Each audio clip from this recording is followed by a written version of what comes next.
How to open the calculator on a Mac using keyboard shortcut. There is no default built-in shortcut for this action, so we have to manually create it. And we can do it by firstly going into the search bar. So you want to go to Spotlight Search and you want to search for Automator. So this is already like a built-in Mac, so you don't have to install it. Then simply open it. From here, we want to create new document. All right, so click on new document at the bottom. You want to choose quick action, then click on choose. And here we want to search for launch application. All right, so it's this first thing. You can drag it over here in the action or workflow. And now we want to choose from this drop down which thing we want to like automate with the shortcut. So you want to select the calculator. And now we can test it if everything is working. So if I press this run, it should automatically like run this calculator.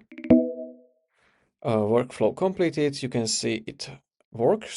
And firstly, before like binding the shortcut, we want to save this action. So you want to go to File in the top menu bar, then click on Save. And you want to name it how you want. So let's say I'm going to name it calculator shortcut. Make sure to like remember this name, the calculator shortcut. I'm going to save it. And after this, we can close this and we can go to System Settings. And we want to look for the keyboard settings. So it should be somewhere at the bottom. So it's over here. And we want to look for keyboard shortcuts. So click on keyboard shortcuts. From this menu, look for the services.